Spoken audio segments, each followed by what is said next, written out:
సూ from so ఇది ఒక కన్నడ ఫిలిం. ఇది మొత్తం కామెడీ. అంటే మనం గిన థియేటర్స్కి పోతే మనం నవ్వుకునే వస్తామే తప్ప మనకి ఒక సాటిస్ఫాక్షన్ ఉంటుంది. ఓకే, మనం డబ్బులు పెట్టినందుకు మనకి మంచిగా ఒక సినిమా ఇచ్చినాడు. సో ఇది ఒక Kannada film, rural village oriented. అంటే రూరల్లో ఒక విలేజ్లో ఇది తీసిన, అంటే ఆ థీమ్తో ఇది వెళ్తుంటుంది అనమాట.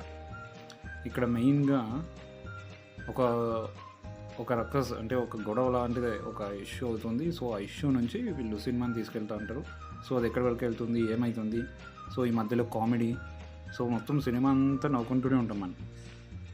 సో అసలు హౌస్ఫుల్ అవుతున్నాయి థియేటర్స్. చిన్న ఫిలిం, చిన్న మూవీ, కన్నడ మూవీ.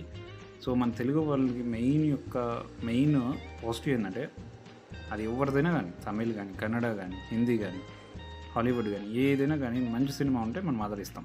సో అది మనం ఇక్కడే కాదు ఎక్కడైనా అంతే. అది మన తెలుగు వాళ్ళ యొక్క మంచితనం, వాళ్ళ యొక్క హుందతనం, వాళ్ళ యొక్క స్థాయి అది. ఇక్కడ మళ్ళీ మనము సినిమాలో మనం ట్రావెల్ అవుతున్నప్పుడు సో సొసైటీలో జరుగుతున్న సిచ్యువేషన్స్ కానీ దాన్ని అంతా కూడా ఇక్కడ చూపించడము. సో అవి కూడా అంటే కామెడీగా ఒక పిక్చర్స్ క్యూలో వెళ్ళిపోతూ ఉంటుంది. చూడండి, బాగుంది.